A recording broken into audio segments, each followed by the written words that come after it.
बोले कि जीवन में पानी का अभाव होने वाला है। जिंदगी में ये जब तक पृथ्वी रहेगी पानी का अभाव कभी जिंदगी में नहीं होगा, कभी पानी नहीं खत्म हो सकता है। लोग कहते हैं कि 1% से भी कम लोग जो है सो मानी पानी पीने योग्य है, लेकिन इतना होने के बावजूद भी जिंदगी में पानी कभी खत्म नहीं होगा और हम मरेंगे भी तो पानी के कारण। लिख लीजिएगा। आज एक सवाल बहुत सारा मानी से होता है कि हाँ, एक बात जरूर है कि हम लोग भूखे मरेंगे, सुखाड़ ज़्यादा आएगा, लेकिन एक दिन जलमग्न हो जाएगा और पानी पीने योग्य कभी जिंदगी में नहीं खत्म होगा। हिम का नाम सुने ना, बर्फ, वो कभी खत्म नहीं होगा। इतना बर्फ है ना कि पानी कभी खत्म नहीं हो सकता है पीने के लिए, खासकर देखा है। चलिए तो सर का कुछ सवाल आप सुनिएगा। बर्फ कौन देखा है? कहाँ पे? वो बर्फ नहीं, वो तो पत्थर है। हाँ, जम्मू कश्मीर में देख सकता है।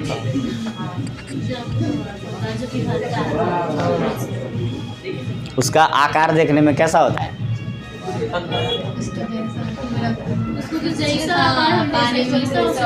पानी के आकार का होता है। अच्छा, नमक कैसे बनता है? समुद्र के पानी से।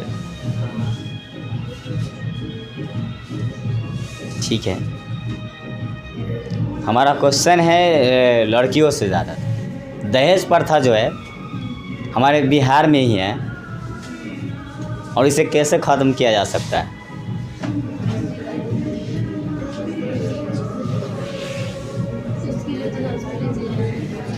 बहुत तेज़ी से बढ़ रहा है ना जी इस पे सर। देखिए, चलिए, दहेज प्रथा कहीं ना कहीं जो उजागर किए हैं वो हम लोगों का सबसे बड़ा मुख्य कारण रहा है। हम लोग ही इस दहेज प्रथा को ज़्यादा बढ़ावा देते हैं। बोलिए कारण क्यों? देखिए सुनिए, एक मेरा दोस्त था, समझे कि नहीं, वो एक सिविल इंजीनियर था और उनकी शादी होने वाली थी, लेकिन उनका कथन था कि हम जिंदगी में कभी पैसा नहीं लेंगे, दहेज नहीं लेंगे कभी जिंदगी में। लड़की वाले देखने आए और लड़की जब देखने वाले आए तो उनसे जब सब चीज़ ठीक हो गया तो पूछा गया कि क्या लोगे, तो कहा कि नहीं लेंगे पैसा, 1 रुपया, हम निःशुल्क शादी करेंगे। अब वो लड़की वाला क्या सोचता है, जरूर लड़का में कोई ना कोई कमी है जिस कारण से शादी ये नहीं कर रहा है, और वो टूट कर कम से कम लगभग 7 से 8 रिश्ते उसके टूट गए केवल दहेज के चक्कर में। कि दहेज क्यों नहीं ले रहा, कोई ना कोई कमी है। जब यह लड़का इंजीनियर है तो पैसा क्यों नहीं ले रहा। लास्ट में जब उसने डिमांड रखा कि 15 लाख लेंगे तो 10 लाख पर शादी हुआ उसका। अब उस लड़का में किस चीज़ का मनी से दिक्कत था कि लोग उससे चाहते थे कि शादी ना हो, क्यों ऐसा उसके मन में सवाल आया कि लड़का में कोई कमी है। इस कारण का कहीं ना कहीं शिक्षा पर बहुत बड़ा प्रभाव पड़ता है और इसका मुख्य कारण होगा एक दिन, जैसे जैसे हम अभी तो एक अचानक से खत्म नहीं हो सकता है, लेकिन एक दिन जरूर खत्म होगा जब तक पूरे व्यक्ति शिक्षित ना हो जाए। और शिक्षा, देखिए अभी भी खाली बिहार की बातें हैं, और सारे स्टेट में आप चले जाइएगा वहाँ पर दहेज की उतनी गणना नहीं की जाती है। बिहार छोड़ के, समझे, बिहार छोड़ के यहाँ पर ना शिक्षा का बहुत बड़ा अभाव है। और बहुत सा जैसे अभी हम हरियाणा घूम के आए हैं, और हरियाणा घूम के आए तो हरियाणा में बिल्कुल दहेज का कोई सवाल ही नहीं है। वहाँ पर खासकर वहाँ पर जितने भी लड़की से अगर कोई मानी से व्यक्ति शादी करता है तो वहाँ पर लड़के वाले का पूरा खर्च होता है, समझे कि नहीं। उनका कथन एक ही बात का है कि हमारे घर लक्ष्मी आ रही है, सबसे बड़ा मुख्य कारण है, बाकी उससे मुझे कुछ नहीं चाहिए। यहाँ पर मुख्य उद्देश्य शिक्षा, और शिक्षा जैसे जैसे बढ़ेगी वैसे वैसे हमारा जो है सो अज्ञानता दूर होगा और हमारी जो है ये जो नीति चल रही है वो धीरे धीरे खत्म होगा। आने वाले दिनों में बढ़ती रही है, लेकिन आने वाले दिनों में धीरे धीरे, अभी देख लीजिए जैसे कि बहुत चीज़ खत्म हो गया दहेज प्रथा में ही। जैसे लोग पहले जो लोग थे डिमांड करते थे और जब शादी पर मंडप पर जाता था तो लोग शादी के लिए मुकर जाते थे। आज उस चीज़ का थोड़ा सा अभाव अब धीरे धीरे कम रहा है। इस चीज़ को जानते हैं कि अब लड़की वाला बहुत ज़्यादा दयनीय है। अब लोग 50,000 लाख छोड़ भी देते हैं कि चलिए कोई बात नहीं, स्वागत के लिए इतना रखा जाए। चाहे पहले जैसा नहीं होता है कि लोग बारात के लेकर चल जाएंगे हम घरे, बहुत सारी अभी चीज़ दूर हुआ है, लेकिन यह एक नहीं माने अचानक से ठीक नहीं होगा।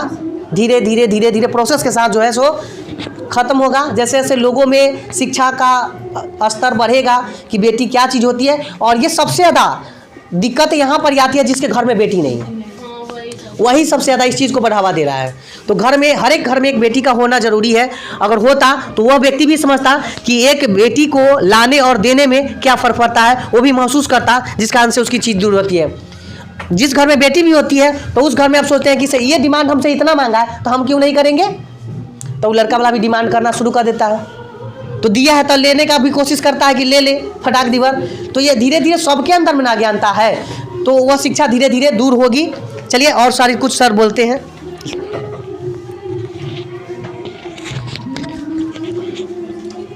आप लोग को तो सर बता देते दहेज प्रथा के बारे में। और एक सवाल मेरा ये है, सर ने बोला बिहार में ही है, मैंने खुद बिहार में ही देखा है ऐसे दहेज प्रथा, बाहर में नहीं, दिल्ली हो कलकत्ता हो, वहाँ पे लोग ऐसे ही शादी करते हैं। लड़का लड़की को पसंद हुआ शादी कर लेते हैं। क्यों?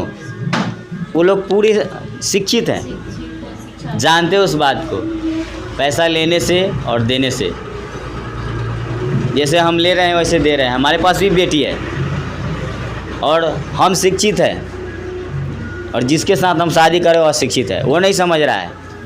सबसे पहले ये शिक्षा बहुत ज़रूरी है, तभी दहेज प्रथा पूरा समाप्त होगा। आप लोगों से मैंने पूछा था, सर बोले जल के बारे में। जल तो जीवन है ही, जल की कमी हमारे बिहार में नहीं है।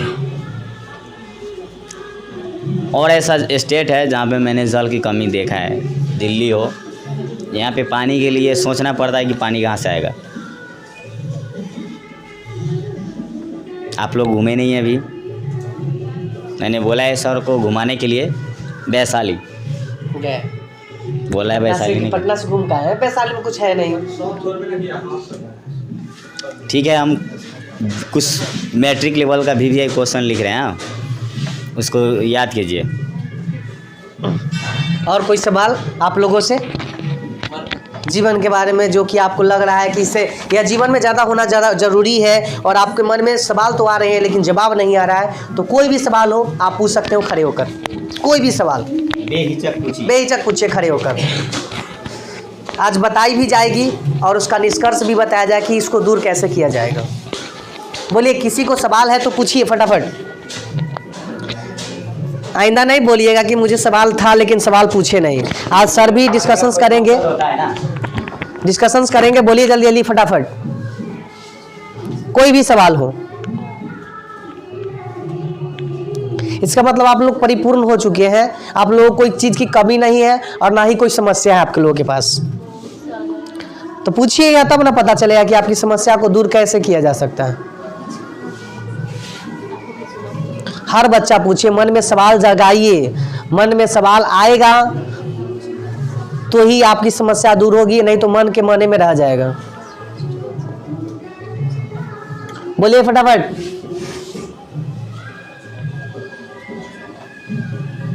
नहीं, लोग क्यों कहते हैं जो काम लड़का कर सकता है वो लड़की नहीं कर सकती है? आप नहीं ना कह रहे। नहीं, जैसे लोग क्या कहते हैं हमारे बारे में, आज तक फर्क पड़ा है मुझे? नहीं। हम जो कर रहे हैं उससे ना ज़्यादा फर्क पड़ता है। तो लोगों का काम है कहना, उसी को लोग कहते हैं जो लोग प्रगति करते हैं, जो लोग अच्छे बनने का प्रयास किए हैं, टांग उसी का ना खिंचाता है। तो दुनिया कुछ भी कहे, हम वही करेंगे जो मेरा मन कहेगा, लेकिन एक बात का ध्यान रखकर कि मुझसे गलती ना हो कभी। और जब मैं सही हूं तो दुनिया लाख बुरा कहे, हमें कभी टस से मस नहीं होना है, अपनी मंजिल को पाकर ही रहेंगे, या दुनिया कुछ भी बोल दे। ठीक है, दुनिया से मुझे कोई फर्क नहीं पड़ता है। हम जो जी रहे हैं बेहतरीन है, हमसे गलती नहीं हो रहा है, दुनिया क्या कर रही है कोई फर्क नहीं। क्या पता है 2 दिन कहेगा, 4 दिन कहेगा, एक दिन जब सफल हो जाएंगे तो कहेगा कि हम कहे थे कि एक दिन जरूर अच्छा बनेगा। वही लोग बोलेंगे जो आपके बारे में खराब बोल रहे थे। तो इसके बारे में कभी सोचना नहीं है। और सारी सवाल है, पूछना है, और सारी सवाल है कोई को जो पूछना है, जो मन में चल रहा हो पूछना है? कोई नहीं? सर से कोई सवाल? बोलिए। खाली सुनने के लिए आए हैं, पूछने के लिए नहीं।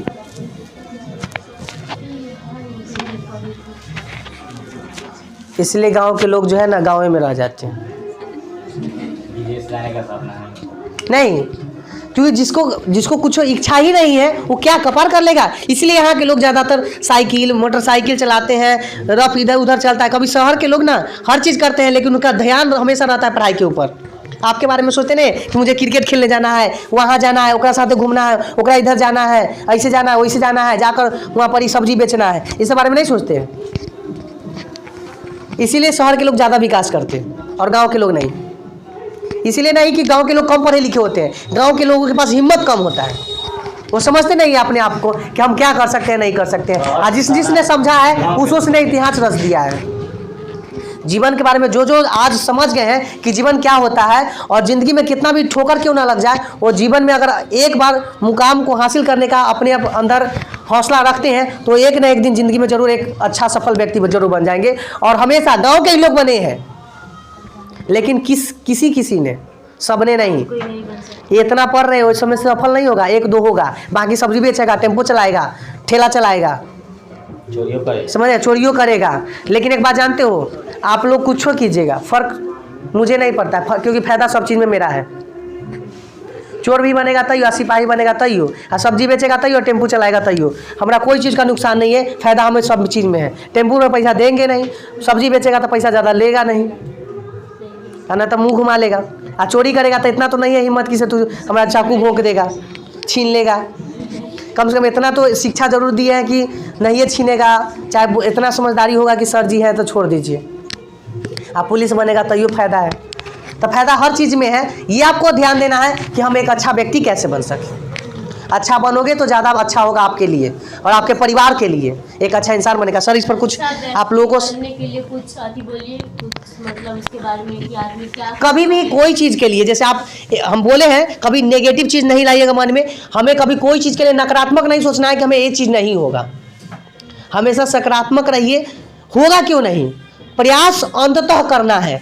और जब नहीं मिलेगा समस्या का समाधान, तो हमसे तो कोई ना कोई जो है, जो हमारे से ज़्यादा नॉलेज होगा और आपको इतना जबरदस्त समझदारी होगा कि इस समस्या का समाधान मुझे वो व्यक्ति बता सकता है। जरूर उनके पास अंततः जाए, शुरू में नहीं कि एक बार दो बार मेहनत किए और समस्या मिला, हल नहीं मिला, चल दिए पूछने के लिए। तब तक संघर्ष करें जब तक आप नाकाम ना हो जाए, और तब जाइए, आप देखिएगा वही एक नाकाम जो होगा एक दिन सफल आप लोग को बना देगा। तो चलिए संघर्ष के बारे में सर जी और कुछ कहेंगे आपको? संघर्ष मतलब ये नहीं कि पढ़ाई में ही संघर्ष, सब चीज़ में, सब काम में संघर्ष होना जरूरी है। अब बोल दिए सर कि संघर्ष करो, लेकिन संघर्ष का पूरा डिफिनीशन नहीं दिए सर।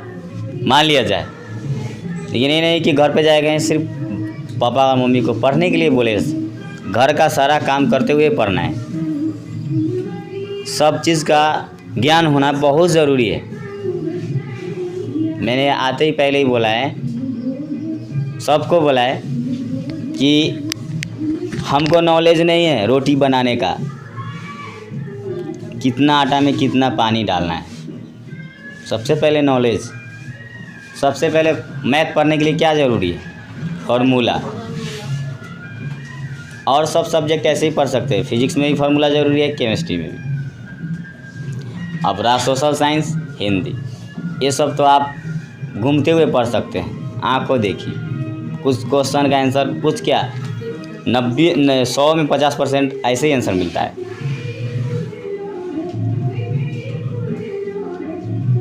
सर इतना मेहनत कर रहे हैं किसके लिए? आप लोगों के लिए ना। तो आप लोग कुछ कीजिए। ये नहीं है सर बोले कोई चोर बनेगा, कोई डकैत बनेगा, कोई बिहार पुलिस में जाएगा। कहा गया है कि गुरु गुरुए रह जाता है, चेला चीनी बन के चला जाता है। खुद मैंने पढ़ा है, जिस लड़की को वो अभी रेलवे में काम कर रही है, एक बिहार पुलिस में है। मैं जैसे कि तैसे हूँ। रोजगारी आएगी, धीरे धीरे आएगी। अब इतना करोड़ जनसंख्या है बिहार में, एक ही बार थोड़ी होगा।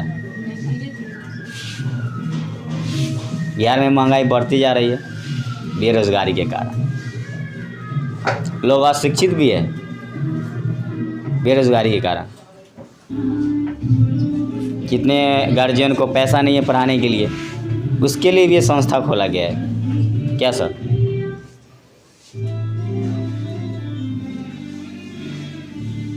सबसे ज़्यादा मैं मैट्रिक में जो लोग पढ़ रहे हैं उनके लिए बोल रहा हूँ, पढ़िए, अभी भी टाइम है। नहीं 10 दिन में कितना क्वेश्चन याद होगा। हिम्मत नहीं हारना है। सर पहले बोले हैं संघर्ष करो। मैं जितना बार पढ़ने जाता था सर को बोलता, सर हम पता नहीं फेल होंगे के पास। नहीं, हमेशा सोचो उच्च, निगेटिव हटा देना है दिमाग से और सोचना है कि हम पास करेंगे। मन में कोई भ्रम नहीं रखना है, ठीक है? लोग मन से पढ़िए। सफल होने का राज कोई नहीं बता सकता है कि सफल होने का राज क्या है, मूल मंत्र क्या है कि हम सफल हो जाए। सर कोई पूछता है कि सर कोई ऐसा एक मूल मंत्र बताइए जिससे कि हम जो है ना सफल हो जाए। सफल होने का कोई मूल मंत्र नहीं है, आपका रास्ता ही आपको अब सफल कराएगा। और किसी के देखे हुए रास्ते पर चलने से कोई व्यक्ति सफल नहीं होता कि फलना ने ऐसे पढ़ा था तो ऐसे इतना नंबर आ गया, हम ऐसे जाएंगे तो इतना नंबर हमारा आ जाएगा। ये कोई ज़रूरी नहीं है। आप खुद रास्ता बनाओ, ये ध्यान रखो कि मेरे रास्ता खराब तो नहीं है, और रास्ता बनाइए और देखिए कोशिश करके कि जो मेरा रास्ता, क्या पता है कि मेरा बनाया हुआ रास्ता पर कितना आदमी फॉलो करे। एक बार कोशिश तो कर देखिए। और 10 दिन 11 दिन ना जिंदगी का सबसे महत्वपूर्ण चीज़ है। बहुत दिन है, समझ लो कि घंटा में गुना कीजिए कि 24 में 10 से गुना करो, फिर आप गुना करो, मिनट में गुना करो, फिर सेकंड में, क्योंकि सेकंड तो चलता ही है। अभी आपके पास उतना समय है तो बोलो कि मानिक से आप क्या नहीं कर सकते हो। 10 दिन बहुत ज़्यादा इंपॉर्टेंट होता है, महत्व बहुत रखता है जीवन के लिए। और क्या पता है कि आज जो तुम पढ़ोगे वही परीक्षा में आ जाए, इसका भी तो अनुमान नहीं लगाया जा सकता है। इसलिए पढ़िए और जीवन में सफल बनने के लिए पढ़िए। ज़रूरत नहीं है कि सफल हो ही जाइएगा, लेकिन अच्छा एक व्यक्ति तो बन जरूर जाइएगा।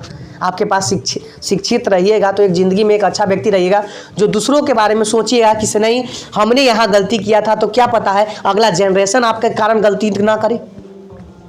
और एक बात कहा जाता है कि लड़कों को तो छोड़ दीजिए, लड़कियां के लिए बोल रहे हैं कि जिस घर में लड़कियां पढ़ती है 1 पुरुष नहीं 3 पुरुष को संभालती है। लड़का केवल 1, लेकिन लड़कियां 3। वो तो अपने माँ बाप को संभालती ही है, अपने घर को, फिर जिसके यहाँ जाती है सो, और वो अपने बाल बच्चा को भी संभालती है। आने वाली पूरा पीढ़ी उसका सुधर जाता है।